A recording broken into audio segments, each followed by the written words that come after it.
Every team in the NFL thinks it's one move away, one trade, one draft pick, one coaching hire, one bold swing away from hoisting the Lombardi Trophy. Sometimes those moves work, but sometimes, oh boy, sometimes they blow up in spectacular fashion.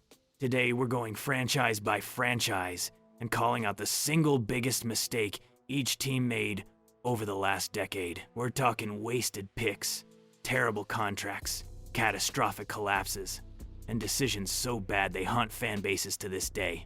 No team gets a pass. No front office gets to hide. Let's get into it. Arizona Cardinals. Let's kick things off in the desert. The Arizona Cardinals have had a rough decade, just 2 playoff trips and 1 win over that span. A lot of that traces back to shaky drafting at the top, and none was shakier than using the 7th overall pick in 2013 on offensive guard Jonathan Cooper. Now, Cooper was a consensus All-American at North Carolina and genuinely considered one of the top offensive line prospects in his class.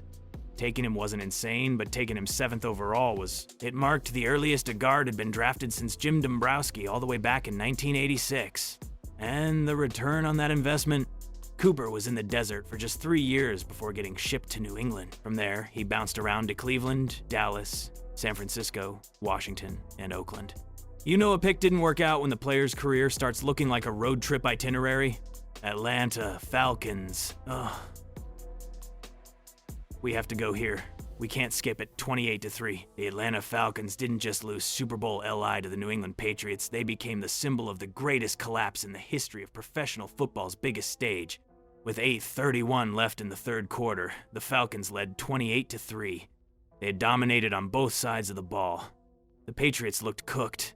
And then, everything fell apart. The offense stalled. Penalties killed drives. The defense couldn't get a stop when it mattered most. James White punched it in during overtime, and the Patriots had a 34-28 win in a 4th title. What makes this even worse is the hangover that followed. In the years since that Super Bowl, Atlanta has trended almost perfectly downward from 11 wins in 2006 to 10 inches, 2017 to 7 to 9 inches back-to-back seasons after that. They went 1 to 7 inches the first half of the 2007 season. A poisonous loss doesn't just sting on the night. Sometimes it changes the entire DNA of a franchise. Baltimore Ravens. Here's a situation where you almost can't blame the team, but the results were still brutal. After the 2012 season, Joe Flacco had just delivered one of the best postseason performances in NFL history. He led the Ravens to a Super Bowl win, took home Super Bowl MVP honors, and had turned down a contract extension earlier in the year. At that point, the Ravens had no leverage. You pay the man, so they gave him a 6-year, $120.6 million deal, the richest contract for a quarterback in NFL history at the time. The problem? Flacco was never an elite regular season quarterback, and that contract price tag reflected Super Bowl Flacco, not every week Flacco. From 2013 through losing the starting job in 2018, the Ravens made the playoffs just once. Flacco topped 4,000 passing yards exactly 1 time in 12 seasons, and never once threw 30 touchdown passes. The silver lining, of course, is that when Baltimore finally moved on, they handed the offense to Lamar Jackson. So that worked out okay. Buffalo Bills. The Buffalo Bills traded up to take receiver Sammy Watkins with the 4th overall pick in 2014. And they didn't just give up their pick to do it, they also surrendered the 19th and 115th selections in the following year's draft. To be fair to Watkins, he did have a 1,000-yard, 9-touchdown season in 2015, but he also missed games consistently. And by 2017, the Bills were shipping him to the Rams along with a 6th-round pick for a corner and a 2nd-rounder. That's an admission that the whole thing didn't work. Watkins eventually won a Super Bowl ring with Kansas City. That part stings a little less. What stings more is all those draft capital losses for a receiver who never quite delivered on the promise of a top 5 pick. Carolina Panthers. The Panthers entered 2020 with a brand new head coach in Matt Rule, a roster full of holes, and a giant question mark at quarterback after moving on from Cam Newton, the best player in franchise history. Whether it was genuinely time to part ways is a real debate. Newton won an MVP award. He led Carolina to Super Bowl 50, but the injury history mounted, and when new regimes come in, they like to bring their own guys. Fair enough. What's less defensible is how it was handled. The Panthers released Newton without extracting any trade value, leaving a roster short on picks with nothing to show for the franchise's most important player. If you know you're moving on, you work the phones aggressively in the offseason and turn Newton into at least a day 2 pick. That's not what happened here. And it's a miscalculation that put added pressure on everything else Rule was trying to build. Chicago Bears. This one genuinely hurts to watch unfold in hindsight. The Chicago Bears traded up 1 spot in the 2017 draft to select Mitchell Trubisky 2nd overall. In fairness, Trubisky did lead the Bears to a 1-2 win season and an NFC North championship in 2018. But the team made the playoffs largely in spite of their quarterback, and 2019 was a significant regression on both sides of the ball. Now here's the part where Bears fans close their eyes and look away. Just 8 picks after Chicago took Trubisky, the Kansas City Chiefs selected Patrick Mahomes out of Texas Tech. 2 picks after that, the Texans traded up for Deshaun Watson. 3 quarterbacks from the same draft, 8 picks apart. 2 of them became franchise cornerstones. The other became a cautionary tale. The Bears have since traded for Nick Foles and declined Trubisky's 5th-year option. You hate to see it. Cincinnati Bengals. Cincinnati's decade in the first round has been a mixed bag at best, but the low point is Cedric Ogbuhi, 21st overall in 2015. The offensive tackle out of Texas A&M barely played as a rookie due to an ACL tear. When he finally saw extended action in 2016, he allowed 9 sacks and fewer than 700 snaps. In 2017, after moving to left tackle, he gave up 8 more. The Bengals declined his 5th-year option, and his 4th season in Cincinnati was mostly spent as a healthy scratch. A first-round pick, who was essentially inactive by year 4. Rough. Cleveland Browns. Finding the biggest mistake in Cleveland over the past decade is genuinely difficult because there are so many candidates. Brandon Weeden in 2012, Johnny Manziel in 2014, Hugh Jackson going 3.361 as head coach at 88 winning percentage. Multiple first-round picks, multiple years, 0 players still on the roster.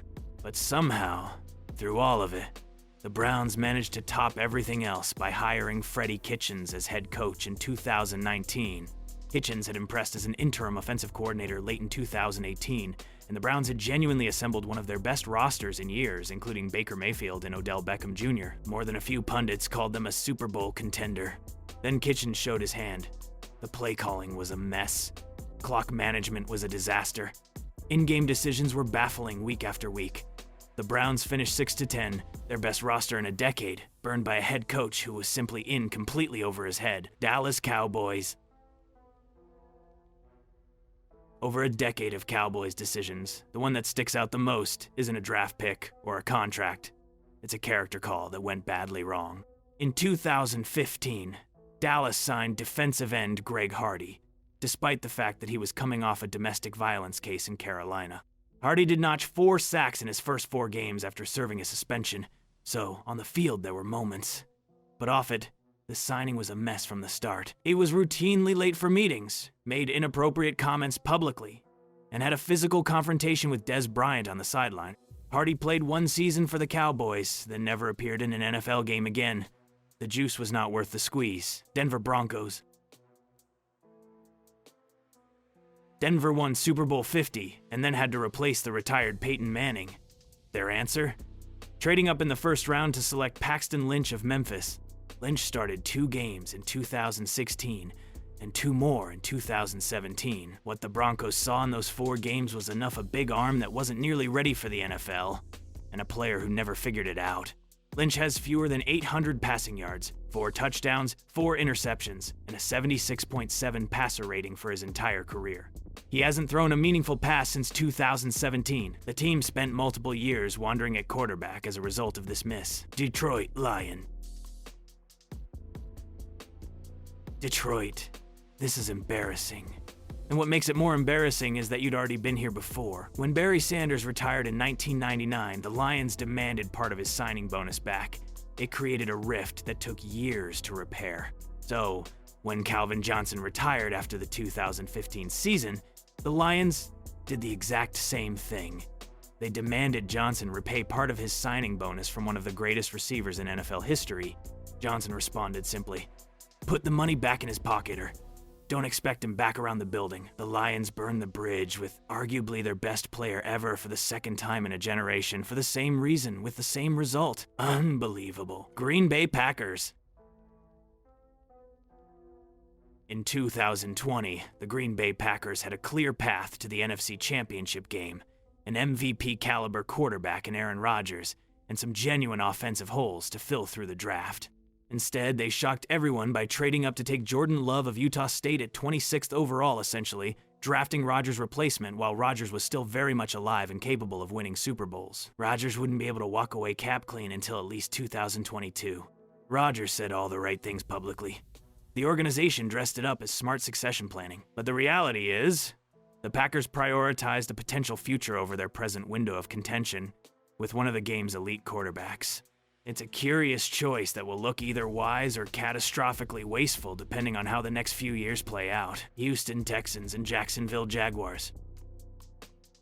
Two quick ones to close things out in the AFC South. Houston's biggest mistake of the decade came in 2020, when GM Bill O'Brien traded DeAndre Hopkins, arguably the best receiver in the NFL over the preceding 6 seasons, a 4-time Pro Bowler with 52 touchdowns for a Day 2 pick, a 4th rounder, and David Johnson, a running back whose best season was 4 years in the rear view. Hopkins instantly became the centerpiece of the Arizona Cardinals offense. The Texans brought in Brandon Cooks to soften the blow, but there is simply no version of this trade that makes sense. In Jacksonville, the big swing and miss was signing Nick Foles to a 4-year, $88 million deal with over $50 million guaranteed after his Super Bowl LIM MVP performance in Philly. Foles broke his collarbone on his very first start as a Jaguar. By the time he healed, rookie Gardner Minshew had played well enough to take the job.